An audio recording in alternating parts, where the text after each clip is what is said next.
Gracias, Dios. Hemos cantado, también hemos orado, nos hemos saludado, pero llegó el momento en el que tú hablas. Y cuando tú hablas, confrontas, llamas. Cuando tú hablas, tu palabra es clara. Y es allí donde nosotros, los seres humanos, criaturas tuyas, tenemos que elegir seguir o rechazar. Pero el hecho de que aquí esté tu pueblo, tus hijos, mis amigos, es porque tienen el profundo anhelo de seguir las huellas de Cristo Jesús. Por eso, permite, oh Dios, que tu palabra llegue sin interferencia y que sea sembrada en el corazón, en el único y bendito nombre que da salvación y vida eterna, en el nombre de Cristo Jesús. Amén. Amén. Hemos estado toda esta semana teniendo de base la parte central y comprendiendo lo que el Señor ha depositado en su palabra. Y como vimos desde el primer momento, la palabra de Dios siempre trae bendición, pero lo interesante es que la palabra no puede separarse de el que es la palabra. Y cuando leemos en San Juan capítulo 1 versículo 1, nos damos cuenta de que Jesucristo es la palabra. Por eso en Jesucristo está la vida, porque Él es la palabra. Y lo más interesante de todo, como lo hemos experimentado en cada noche, esa palabra restaura, esa palabra sana, esa palabra puede reconfortar nuestro corazón herido. ¿Saben? Es algo tan extraordinario. Aun cuando estamos cargados emocionalmente, cuando usted encuentra la palabra y la obedece, sana nuestro corazón herido. ¿Cuántas veces hemos estado dolidos, ofendidos? Y la ofensa siempre trae un resentimiento. No importa si usted tuvo la culpa o no, pero trae una carga terrible. Pero cuando uno se encuentra con la palabra, trae tanta bendición como esta. El Señor, de manera especial, rompe los paradigmas que el mundo ofrece. Lo normal es que uno sea el que perdone al que le ofendió. Pero qué interesante cuando la Biblia me dice que nosotros también no solamente perdonamos al que me ofende, sino que también yo puedo al ofendido o al ofensor. Si hay alguien que hace algo contra ti, ve tú y ¿qué? Y perdona. ¿Y saben qué ocurre? Oiga, ese resentimiento, ese rencor queda en el olvido y ahora trae paz a su corazón. Por eso la palabra de Dios restaura. Pero hay algo muy importante, porque Dios quiere traernos paz a nuestro corazón. Por eso restaura. Pero lo más significativo de la palabra de Dios es que no solo sana, sino que también ¿qué? Salva. La palabra de Dios me saca del hoyo donde me encuentro metido, del problema. La palabra de Dios tiene el poder aún de sanar mi cuerpo que ha sido afectado por alguna enfermedad. El Señor, cuando hacía un milagro, siempre decía: tu fe te ha ¿qué? Sanado. Pero no solo se quedaba allí, porque el propósito de Dios no era solamente sanar. El propósito principal del cielo es salvar a la humanidad. Salvarla. ¿Por qué necesita salvarla? Aquí es donde viene algo tremendamente poderoso para introducirnos en el mensaje de la noche. En el Evangelio de San Juan, capítulo 3. Acompáñenme, por favor. Evangelio de San Juan, capítulo número 3, versículo número 17. Aparece algo totalmente clave cuando nosotros andamos en el camino de Dios. San Juan capítulo 3, versículo número 17.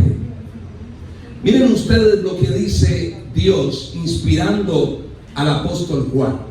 Capítulo 3, versículo número 17. ¿Lo tenemos? Ok, entonces leamos. Miren lo que dice el Señor. Dios no envió a su Hijo al mundo para condenar ¿a qué? Al mundo. Oiga, esto para mí es un alivio. Dios no envió a su Hijo Jesucristo para condenar al mundo. Es decir, el propósito de Dios, el propósito de la palabra del Señor no es condenarte, no es criticarte, no es hundirte y señalarte. Ese no es el propósito de Dios. Es una excelente noticia. Pero miren lo que sigue diciendo el texto. Sino para que el mundo sea salvo ¿por quién? Por Él. Cristo Jesús fue enviado a la tierra para que nosotros seamos salvos. Escuche esto. El lenguaje de la Biblia, el propósito de los mandamientos de Dios, el propósito de todo lo que está desde el Génesis hasta el Apocalipsis es para que usted y yo obtengamos salvación. Ese es el centro de todo. Ahora, que hay momentos cuando la palabra me amonesta, sí, me amonesta, pero ¿con qué propósito? Para que yo pueda corregir y entonces andar en el camino que me lleva rumbo ¿a qué lugar? A la salvación. ¿Cuántos de nosotros ya cuando crecimos ahora decimos: oiga, Señor, gracias por mi mamá, esas cantaletas que me metía? Oiga, gracias. ¿Cuántos han agradecido a Dios por las madres? Pero en el momento, ¿a cuánto les gustaba la cantaleta? Esta mamá que me tocó, oiga, así serán todas. Pero qué cosa, no me deja ir eso todo el tiempo. Oiga, pero ahora que ya, gracias al Señor, ella hizo su obra y somos lo que somos, uno dice: oiga, mi Dios, gracias por esas cantaletas, gracias porque aún hasta en su momento alguno llevó algo por la parte de atrás, como dice el canto, que hacía doler, pero gracias a Dios por eso. Así mismo es la palabra del Señor. Dice la palabra de Dios que el Señor al que ama, ¿qué le hace? Ahora, ¿saben? La palabra disciplinar es corregir. Porque muchas veces pareciera como que, oiga, látigo y fuego. Pero Dios es tan amante que utiliza 1000 maneras para enderezar nuestro camino. Eso es lo que hemos visto durante estas noches. Y cuando usted lee la palabra de Dios con esta cosmovisión, esta perspectiva, con este enfoque, podemos entender que Dios es amor, que Dios es amor. Y uno dice: Señor, gracias, sígueme hablando, perdóname, porque desde hace tanto que me hablaba yo no escuchaba, pero Dios, gracias por tanto amor que tienes hacia mí. Ahora, con todo y esto, cada noche hemos visto un punto importante, pero hoy vamos a tener el tema número 8. El tema de hoy justamente es un complemento al de ayer, una serie. Así que si quizá no ha alcanzado a escuchar los temas anteriores, puede desatrasarse ahí en el canal de IASD Shalom Cali, el canal por YouTube que tiene la iglesia. Pero como la palabra de Dios es oportuna a su tiempo, el Señor tiene la porción que nosotros necesitamos hoy. Así que no se angustie por lo de ayer, atención a lo de hoy. El mensaje de esta noche tiene el título crucial. ¿Cómo aparece en pantalla? ¿Cómo dice allí? Vivificados por su palabra. Vivificados por su palabra. Y el Señor Jesucristo lo que nos va a presentar a continuación no fue ni una parábola, no fue ni un asunto por allí que él se imaginó, no, fue un relato real, algo en la historia que tuvo que ver Cristo con algunos. Y por esa razón, en el Evangelio de San Lucas, aunque usted puede ver allí el registro en la palabra del Señor, ahí en pantalla, si tiene la Biblia, también puede verificar lo que el Señor reveló ahí mismo en la Escritura. San Lucas, capítulo 9, versículo 59, dice lo siguiente. San Lucas, capítulo 9, versículo número 59. El Señor Jesús se ha encontrado con diferentes personalidades. A cada uno de acercársele y de ofrecérsele al Señor Jesús como su discípulo. Acto seguido, ahora aparece otro, algo completamente diferente. Alguien se ofrece, el Señor no le niega el que se ofrezca, pero le dice, entonces venga, no hay problema. Pero miren ustedes el caso que nos presenta aquí la palabra. Capítulo 9, San Lucas, versículo 59. Dice así: y dijo a otro. ¿Qué le dijo a otro? Sígueme. Y saben, queridos amigos, el Señor Jesús llama en momentos muchas veces en los que no se le espera. En ocasiones el Señor nos llama para seguirle cuando yo estoy en la prosperidad financiera y entonces tengo que hacer algún giro para decidir por el Señor. En ocasiones el Señor llama cuando todo va bien, pero hay otros momentos en el que el Señor llama cuando usted no lo espera y pareciera que todo va mal y usted está a punto de tomar una decisión y decir, no más con mi vida. Y de repente irrumpe el Señor y te dice, sígueme. Pero mire de esta manera interesante a este personaje lo que el Señor le dijo. Él le respondió, Señor, déjame que primero vaya y entierre ¿a quién? A mi padre. Aparentemente, cuando uno lee rápidamente, podría pensar que este hijo está en un ¿qué? ¿En qué está? En un velorio. ¿Sí o no? Porque el hijo le dice, Jesús, no te puedo seguir ya porque necesito ir a enterrar ¿a quién? A mi papá. Pero saben que en el contexto en el que el Señor habla es algo totalmente diferente. En la cultura judía, los hijos acostumbran, generalmente cuando papá o uno de sus parientes, papá o mamá, queda solo, se encarga de él hasta cuando él muera. Y este hijo es un hijo responsable. No podemos criticarlo, no podemos censurarlo. Es un hijo comprometido, tan comprometido que le dice al Señor, no te puedo seguir porque lo que voy a hacer es algo malo o bueno.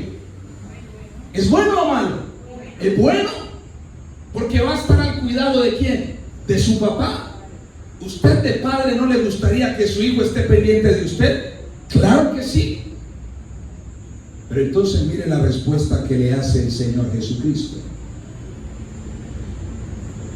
Jesús le dijo, versículo 60, deja que los muertos entierren ¿a quiénes? Entierren a sus muertos. Pero tú vete a anunciar el reino de quién. Oye, esto no es algo extraño. Usted no está notando allí algo como un poquito diferente de lo normal. Porque el Señor le dice a él, deja que los muertos entierren ¿a quién? ¿Cuándo usted ha visto a un muerto enterrando a un muerto? ¿Eso es normal o no es normal? Pero cuando el Señor habla, por muy sencilla que sea la palabra, hay que ponerle cuidado. Cuando Adán y Eva pecaron, ellos se escondieron de la presencia de Dios.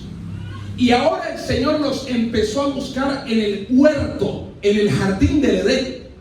Y entonces el Señor saca una pregunta como una forma de clamor. ¿Recuerdan qué pregunta hizo el Señor? A ellos que se escondían, ¿qué les preguntó el Señor? ¿Dónde qué? ¿Dónde están? ¿Acaso Dios no sabía dónde estaban? ¿Sí o no? Claro que sí. Pero el Señor no estaba haciéndoles a ellos reflexionar sobre su lugar geográfico, sino que el Señor quería que ellos se entendieran espiritualmente en qué condición habían caído. Porque muchas veces podemos saber en qué lugar geográfico estamos, pero nos olvidamos de la condición espiritual en la que podemos estar.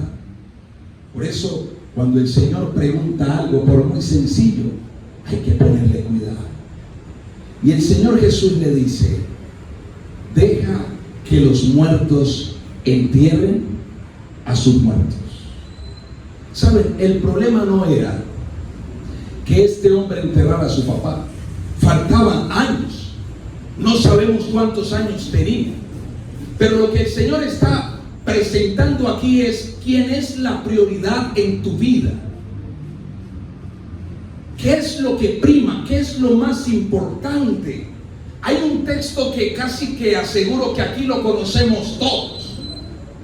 Casi que aseguro, porque puede haber alguien que no.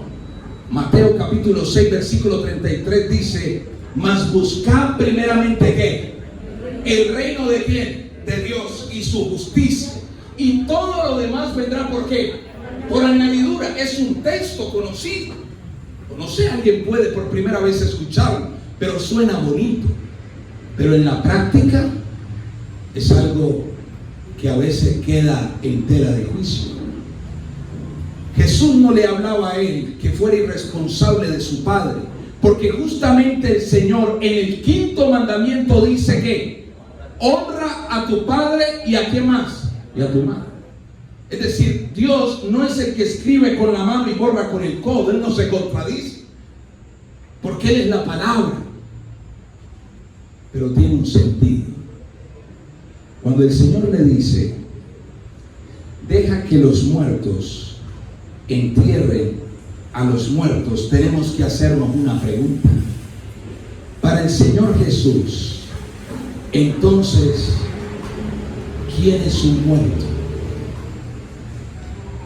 ¿O quién está muerto? Tendríamos que ir al origen de las cosas. Así que en Génesis capítulo 2, versículo 7. Génesis capítulo 2, versículo 7. Incluso el libro de Génesis, la palabra Génesis significa principio, orígenes, cómo todo comenzó. Y ahí aparece el principio de la vida, cuando el Señor nos creó. Y justo el Señor dice aquí en su palabra, hablando a través de Moisés, quien escribió el libro de Génesis, capítulo 2, versículo número 7. ¿Lo tenemos? Ok, dice así: sopló en su nariz aliento de ¿qué? ¿Aliento de qué? De vida.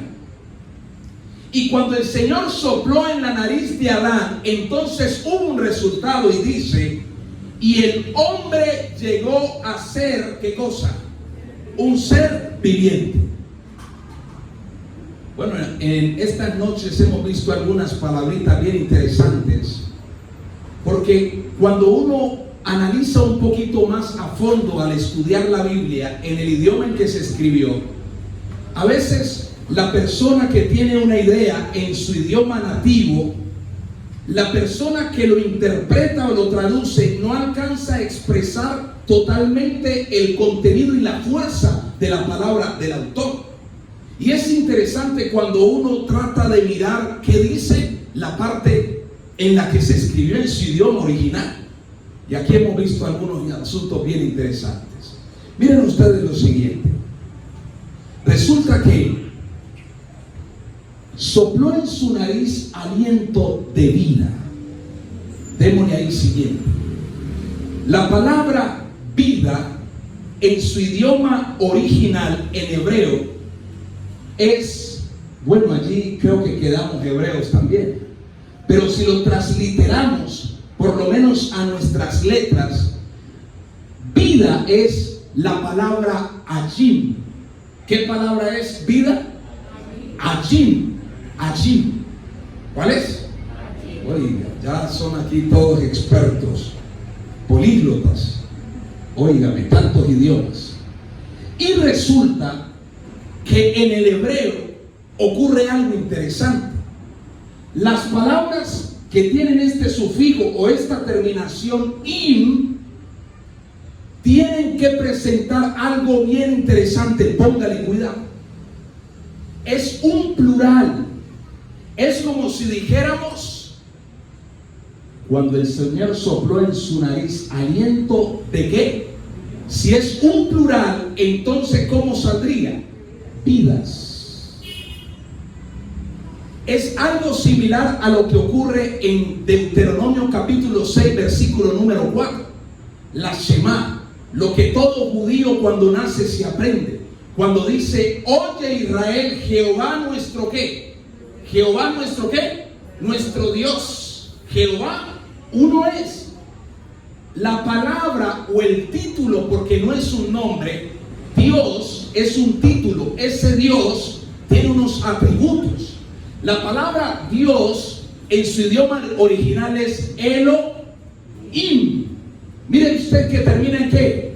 Su sufijo es im, aludiendo de que ese título, esa cualidad es un plural, como si dijera dioses. Pero qué interesante que ellos enfatizan, Jehová nuestro Dios, Jehová uno es. Ahora, Él es único, no hay más. Pero cuando el judío entiende y dice Elohim, él entiende que ese Dios está compuesto ¿por qué? Por varias personas. Por eso cuando usted lee Génesis capítulo 1 versículo 26, miremoslo rapidito para que esta parte sea bien clarita. Génesis capítulo 1 versículo número 26, dice allí el Señor. Capítulo 1 versículo 26 dice, ¿ya lo tenemos? Ahí ese no aparece en pantalla, así que bienaventurados los que leen, tienen allí, o los que oyen. Dice así: entonces dijo Dios. ¿Quién dijo? Dios. Elohim. ¿Qué dijo? Hagamos ¿a quién? Ahora, si él dice hagamos al hombre, es porque está ¿cómo? Acompañado, no está solo. Y lo interesante es que el Señor no le dijo a un ángel, porque un ángel no tiene la capacidad de crear, solo Dios. Ahora, todo esto para lograr entender esa palabrita. ¿Qué ocurre? Cuando el Señor creó al hombre, dice que lo hizo a su imagen y ¿qué más? Y semejanza. El ser humano tenía la estampa, tenía el sello distintivo que había salido de las manos de su creador, tanto que David dice que lo hizo corona de la creación. La forma humana es un reflejo de la forma divina, pero dice que también lo hizo a su semejanza. Es decir, cuando el hombre fue creado por Dios, el ser humano tenía por sí la armonía perfecta para hacer la voluntad de Dios. Los pensamientos del ser humano eran ligados a agradar a Dios. El ser humano no hacía algo sin estar en contravía, o mejor, no hacía algo estando en contravía de Dios. No, porque fue creado a semejanza del Señor.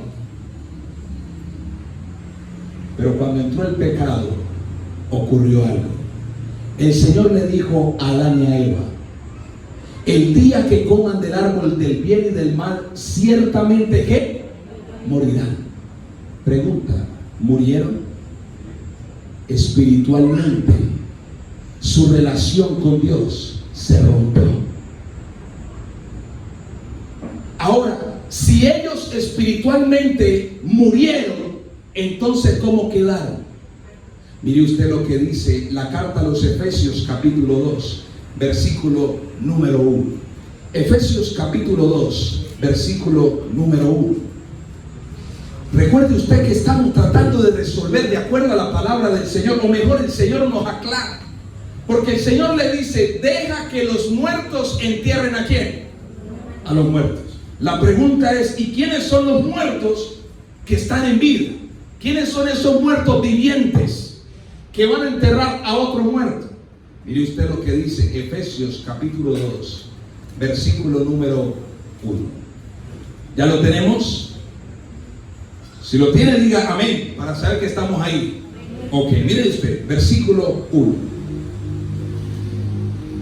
Dios inspirando al apóstol Pablo dice, capítulo 2, versículo 1, carta a los Efesios. Él os dio ¿qué? Vida. Ahora le pregunto, si el Señor dice que Él os dio vida, es porque antes de obtener la vida, ¿en qué condición estaba? Muerto. Pero la pregunta es, ¿en qué momento se recibe la vida? Sigue diciendo, Él os dio vida a vosotros cuando estabais como muertos. ¡Wow!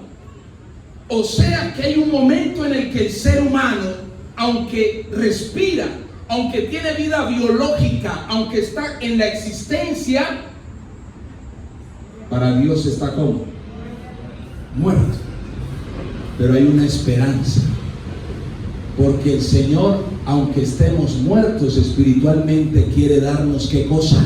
La vida. Miren lo que sigue diciendo. Él os dio vida a vosotros cuando estabais muertos. ¿En qué momento? En vuestros delitos y ¿qué más? Y pecados, en los cuales anduvisteis en otro ¿qué? En otro tiempo, siguiendo la corriente de este mundo, conforme al príncipe de la potestad del aire, el espíritu que ahora opera en los hijos ¿de quién? De desobediencia. Y qué extraordinario lo que dice el Señor.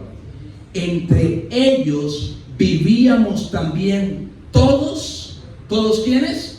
Nosotros en otro ¿qué? En otro tiempo. ¿Saben qué ocurre? Qué asunto tan maravilloso. Cuando conocemos a Cristo, nuestra vida se parte en dos. Lo que éramos antes de entregarnos al Señor y lo que somos ahora cuando hemos entregado nuestra vida a Cristo Jesús. La gran pregunta es, cuando un bebecito nace, él nace porque ha obtenido ¿qué cosa? Mire usted lo que dice el Señor. Primera de Juan. Primera carta de Juan, capítulo número 5. Primera carta de Juan, capítulo número 5. Y aquí encontramos el versículo número 10. Primera de Juan, capítulo 5, versículo número 10. Como ayer aducíamos o hacíamos referencia a ello.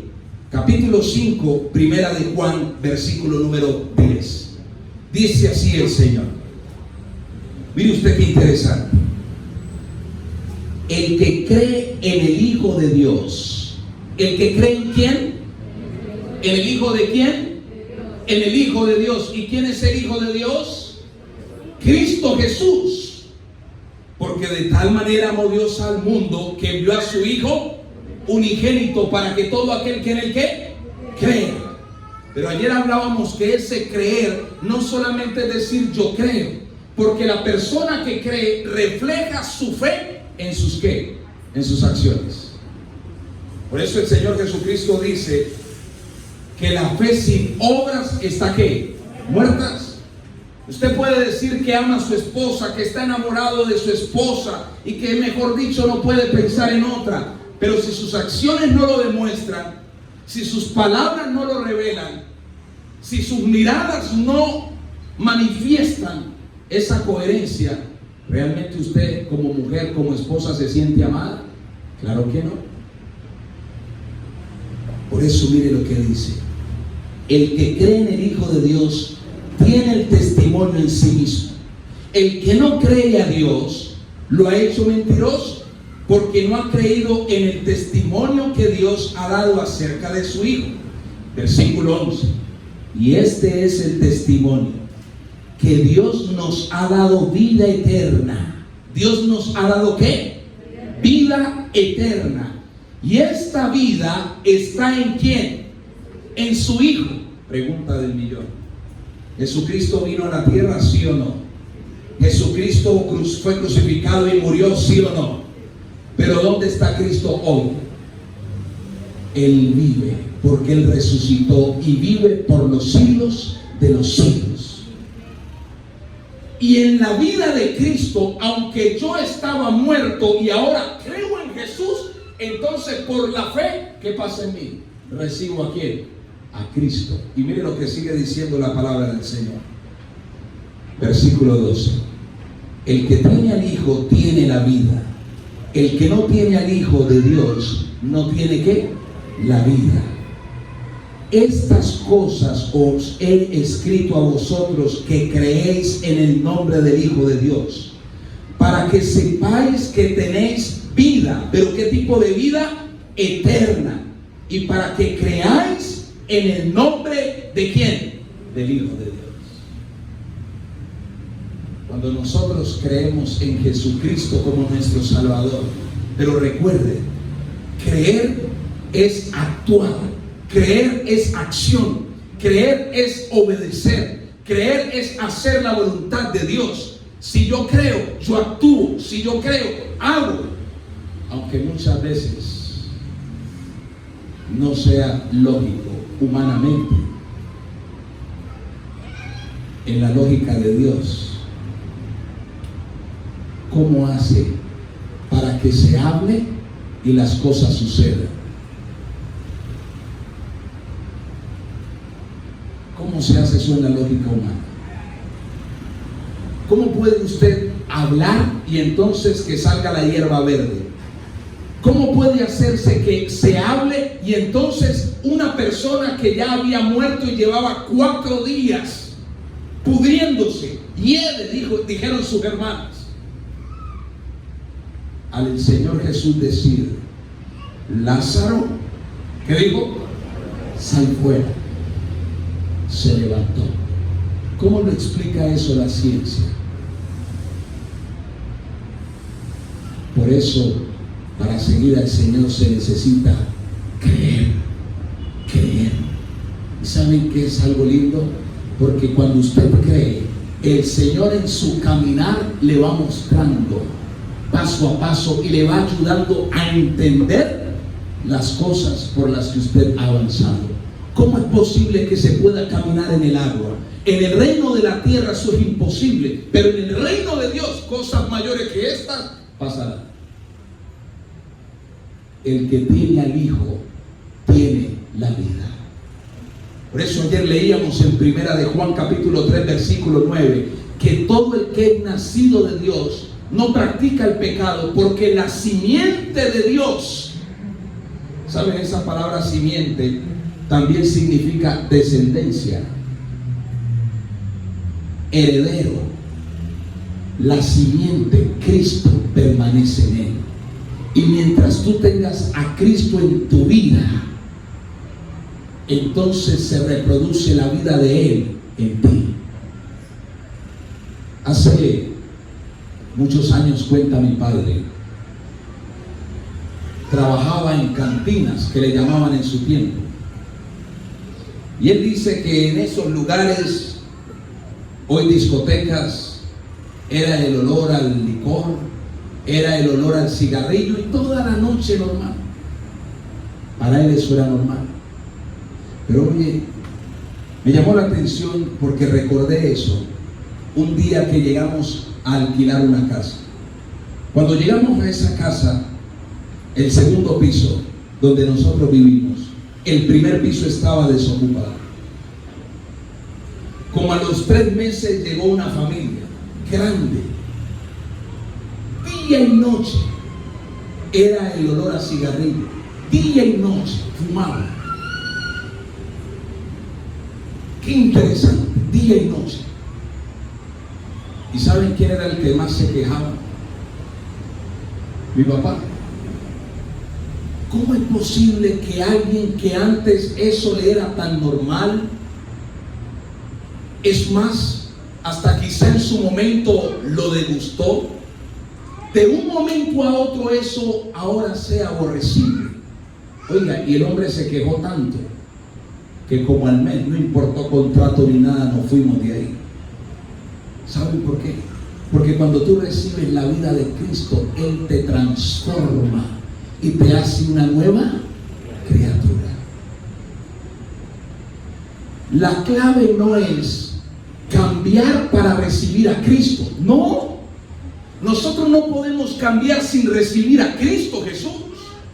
Por eso la gente intenta hacer cosas para ser bueno, para ser diferente, pero vuelven muchas veces a ser peor. Porque no podemos nosotros por sí mismos ser otros, porque tenemos nuestra propia naturaleza. La clave está en recibir a Cristo. Y cuando recibimos a Jesús, recibimos la vida, pero no cualquier vida, sino la vida eterna. Por esa razón, ahora ocurre algo extraordinario. Y lo extraordinario que ocurre es, en el Evangelio de San Lucas, capítulo 10, versículo número 17, dice lo siguiente. Y es posible que esto sea algo de recuerdo para muchos o nuevo para otros, pero está aquí. Mire usted lo que dice el Señor en San Lucas capítulo 10, versículo 17. Qué interesante. El Señor Jesús, además de tener a sus ¿cuántos discípulos? ¿Cuántos tenía el Señor? 12. En un momento el Señor no solo tuvo 12, sino que reclutó 70, los adiestró, los entrenó y los envió. Y esa gente emocionada, cuando volvió, empezó a hablar una cantidad de cosas. Y entonces, versículo 17 dice: regresaron los 70 con gozo, diciendo: Señor, nos fue tan bien, hasta los demonios se nos sujetan en tu nombre. Pero Jesús les dijo: ¿ustedes vieron eso? Yo veía al mismo jefe de los demonios, que ¿cómo se llama? Satanás, caer del cielo como un rayo. Pero mire usted, os doy potestad de pisotear serpientes y escorpiones y sobre toda fuerza del enemigo, y nada os dañará. Pero a mí lo que me conmueve es lo que dice el versículo 20. Pero no os regocijéis de que los espíritus se os sujetan, sino regocijaos de que vuestros nombres estén inscritos ¿en dónde? En los libros ¿de qué lugar? Del cielo. Oye, ahí ocurre algo bien interesante. Cuando una persona nace en este mundo, los papás lo registran para que sea existente en estos registros del mundo. ¿En dónde? En la notaría, en la registraduría, y entonces usted ya no es un NN. Pero cuando una persona nace en el reino de Dios, entonces es registrado. Y ahora su ciudadanía no es de por acá, sino que su ciudadanía pertenece al reino de Dios. Y aunque muchas cosas la gente aquí no entiende, el que ha nacido en el reino de Dios las disfruta.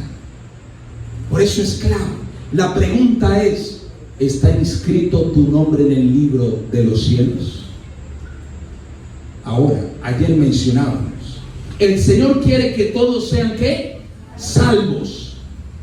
Pero cuando el Señor dice que Él quiere que todos sean salvos, Él hace algo. Él quiere que todos vengan al conocimiento de ¿qué? De la verdad. El Señor no nos salva en la ignorancia, el Señor nos salva a través del escudriñamiento de su ¿qué? De su palabra. ¿Y qué hemos estado estudiando estas noches? La palabra de Dios.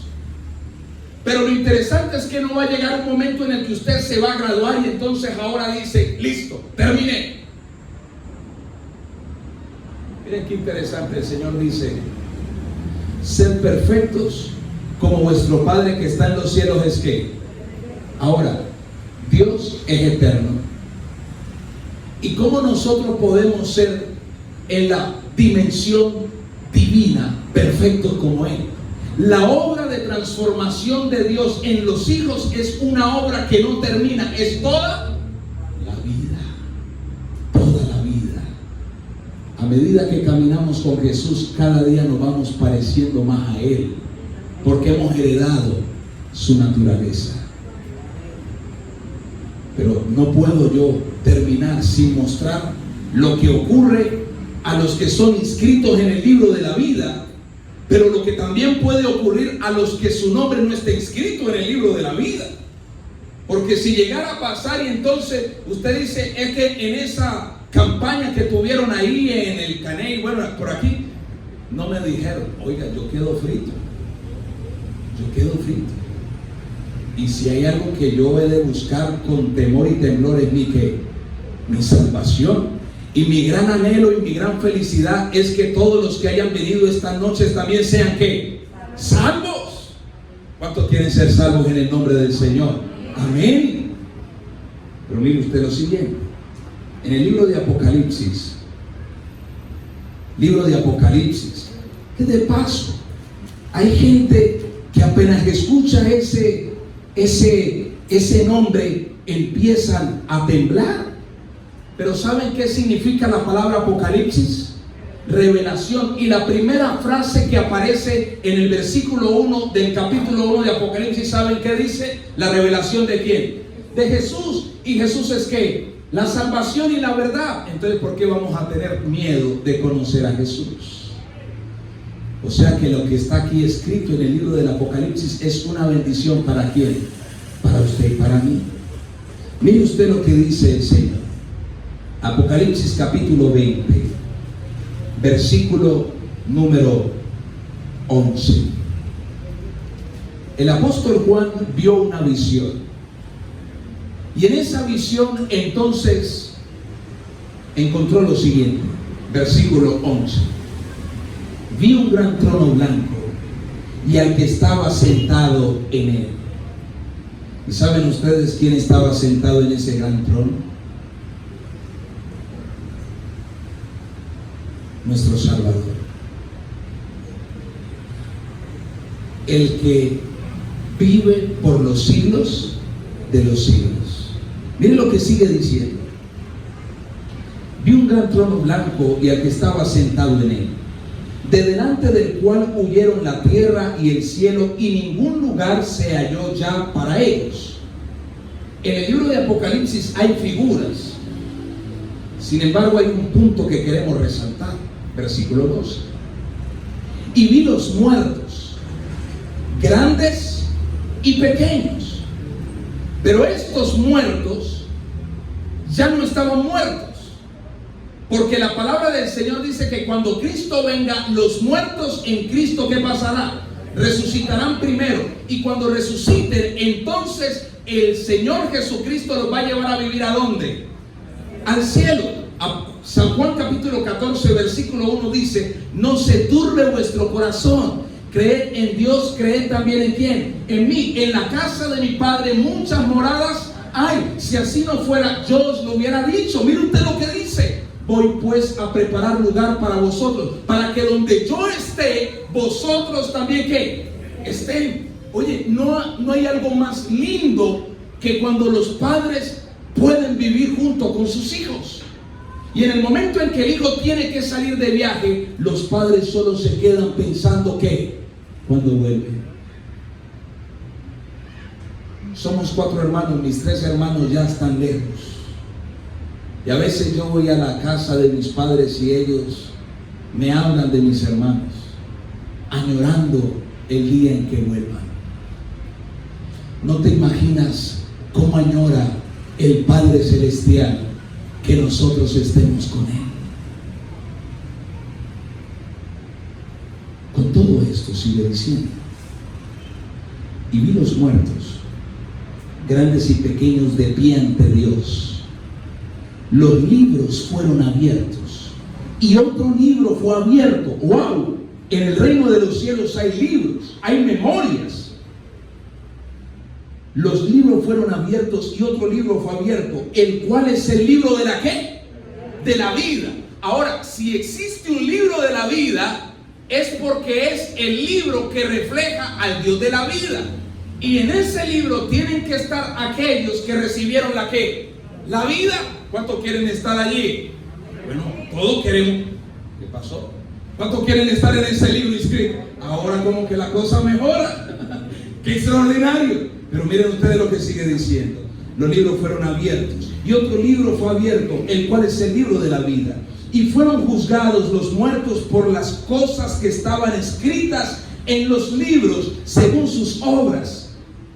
Versículo 13: el mar entregó los muertos que habían en él, y la muerte y el Hades entregaron los muertos que habían en ellos, y fueron juzgados cada uno según sus ¿qué? Muchos tienen fe, muchos dicen creer, pero la fe sin obras es ¿qué? Es muerta, y las obras son un resultado de lo que yo creo.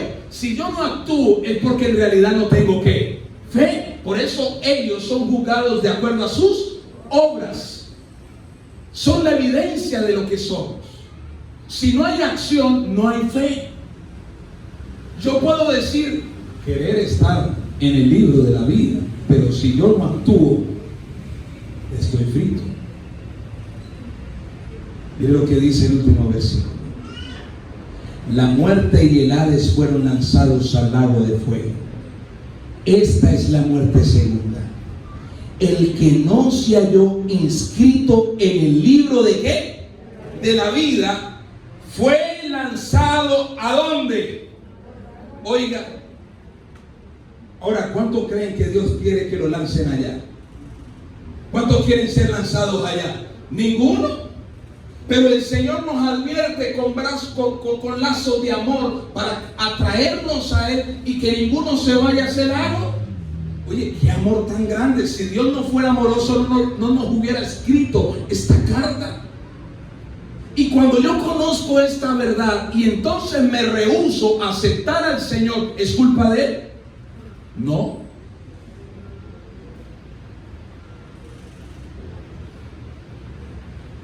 No. ¿Es culpa de quién?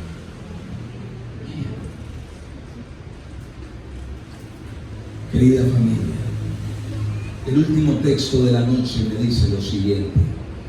En el libro de Daniel, capítulo 12, versículo 1, el Señor expresa: esta es la última noche de esta campaña.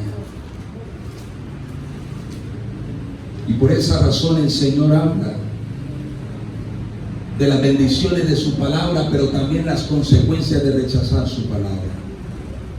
Y si el Señor nos ha traído esta noche es porque quiere que todos estemos inscritos en el libro de la vida y ninguno sea echado al lago de ¿qué? De fuego. No es terror, pero es una realidad. Y esta es una campaña de salvación. Mire usted lo que dice el versículo 1, Daniel capítulo 12. En aquel tiempo tendríamos que introducirnos bastante acerca de este énfasis, pero por amor al tiempo no podemos interiorizarnos allí, pero sí es lo que queremos mencionar. En aquel tiempo se levantará Miguel. ¿Saben? La palabra Miguel significa ¿quién como Dios? ¿Y quién es el único que es como Dios? Jesús. ¿Y saben qué es lo mejor que el texto dice? Se levantará Miguel, el gran príncipe que está de parte de los hijos de tu pueblo. Qué interesante, porque cuando uno lee el libro de Daniel se da cuenta que Jesús recibe la función de parte del Padre de ser el juez. Cuando usted va a un tribunal, ¿quién es el que dicta la sentencia? El juez. Y el juez dice quién se salve y quién se qué, quién se pierde. Pero lo interesante de esto, mi Junior, es que también el juez es nuestro abogado, el que te defiende. Y lo interesante de esto es que ese abogado y juez es el que murió por nuestra salvación. ¿Qué más le pedimos a la vida? Estamos ganados. O sea que el que acepta a Cristo ya tiene quien lo defienda y quien lo sentencie salvado, lo declare salvo. Eso es una bendición, porque el que nos defiende dio su vida por nosotros. Y cuando usted da la vida por alguien, usted hace hasta lo imposible para que esa persona salga bien, ¿o no, mamás? Si aquí hubieran 10 niños y a esos 10 niños de allá, entonces la hermana novia les toma una foto, mamás, a esos 10 niños. Cuando usted va a ver las fotos, ¿a quién es el primero que va a buscar? ¿Y a cuál es el más bonito que ve? ¿Por qué? Y entonces, ay, pero usted sí es loroso y tiene cuento. Ah, pero hay que tenerlo allí 9 meses. Eso va engendrando algo que se llama amor. Y fueron 9 meses. Jesús cargó el pecado de todos nosotros en la cruz del Calvario y derramó su sangre sin culpa. Eso no se llama amor. Y por eso dice aquí, el gran príncipe que está de parte de los hijos de tu pueblo. Esto a mí me deja algo claro, y es que Dios es un Dios de amor, no es un Dios de castigo y que es un Dios, no, al contrario, es un Dios que hace todo por amor a mí. Y será tiempo de angustia cual nunca fue desde que hubo gente hasta entonces, pero en aquel tiempo será libertado tu pueblo. ¿Cuál pueblo? Todos los que se hallen inscritos, ¿en dónde? En el libro. La pregunta es, ¿está tu nombre inscrito en el libro de la vida? Ayer estudiamos de cómo se nace en el reino de Dios. Y como se nace en el reino de Dios, entonces toda persona nacida tiene derecho a ser registrada. Y en el reino de Dios, toda persona que nace tiene derecho a ser registrada. La pregunta es, ¿está tu nombre inscrito en el libro de la vida? Y para nacer en el reino de Dios, ¿qué se necesita? ¿Nacer de qué? Nacer de nuevo. ¿Y cómo se nace de nuevo? Qué interesante. En el reino natural, para que haya un nacimiento, tiene que haber la unión de 2 elementos. Para que haya una florecita, tiene que haber la unión de 2 elementos.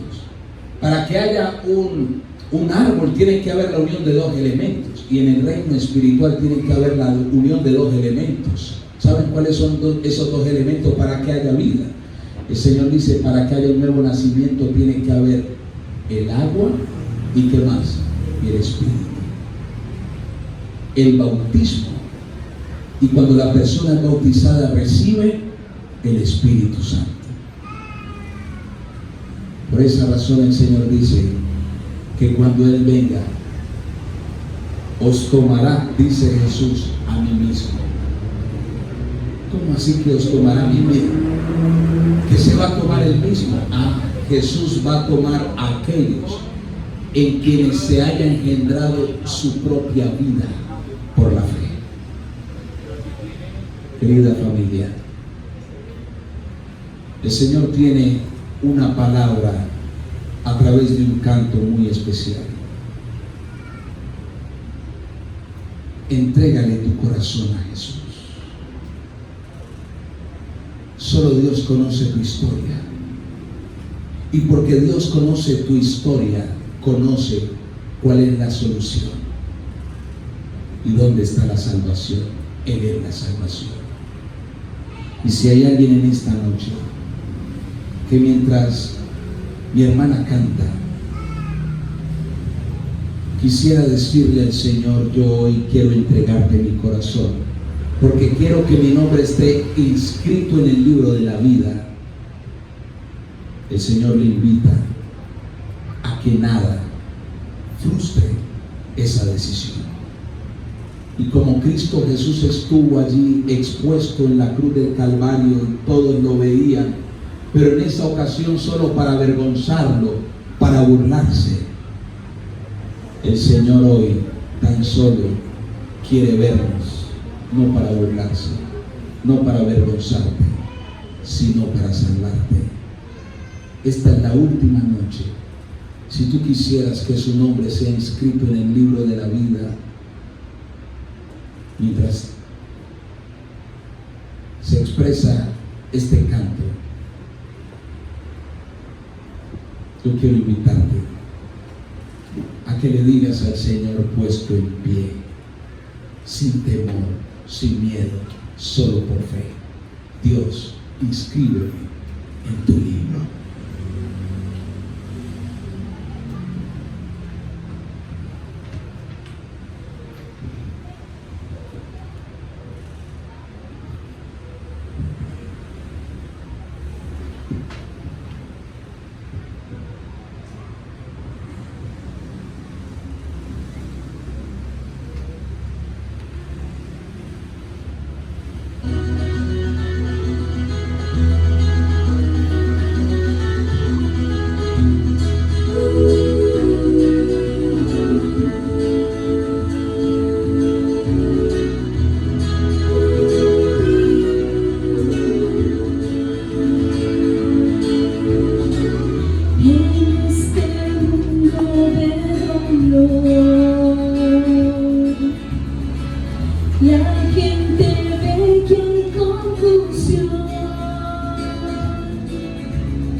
Peregrino aquí, debes decidir si le entregarás tu ser, tu voluntad. Entrégalo en tu corazón a Jesús. Entrégalo tu corazón. Paciente espera, y cuanto anhela que entregues hoy tu corazón.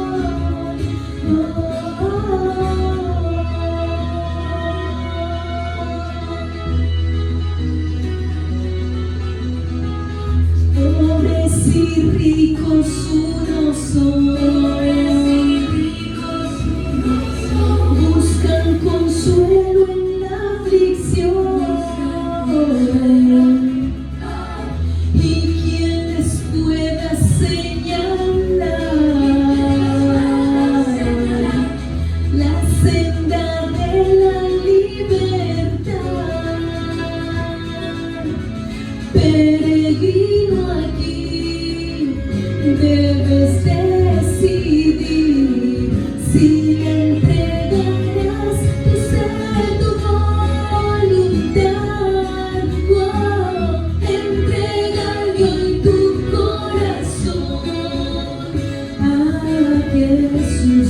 Entrégale hoy tu corazón. Paciente espera, y cuanto anhela que entregues hoy tu corazón.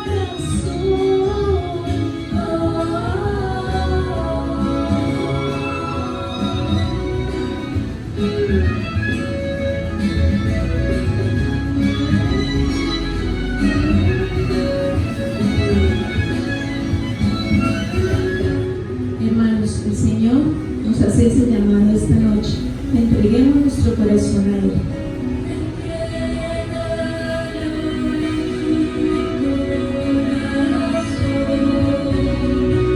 Entrégale tu corazón. Jesús. Entrégale tu corazón. Paciente espera y cuanto anhela, entregues hoy tu corazón.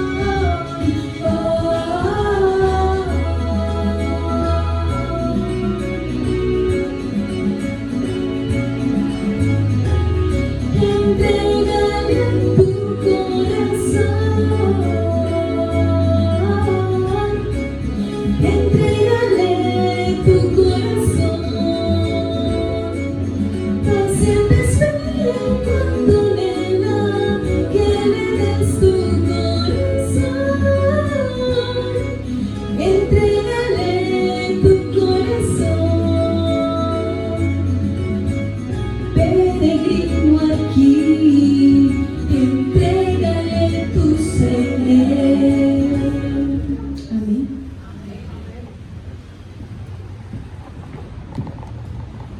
Qué maravilloso entregarle el corazón a Jesús. Cuando estamos enfermos y uno reconoce que solo hay una medicina que le puede sanar, uno no la piensa dos veces. O se la toma o se va. Y en esta noche Jesús quiere darnos la medicina para que podamos ser sanos y salvos. Y por eso nos ha invitado a entregarle su corazón. No hay mucho que decir, ya Dios ha hablado, pero el Señor quiere saber quién quisiera que su nombre se inscriba en el libro de la vida. ¿Hay alguien que quiere que su nombre se inscriba esta noche en el libro de la vida? Amén.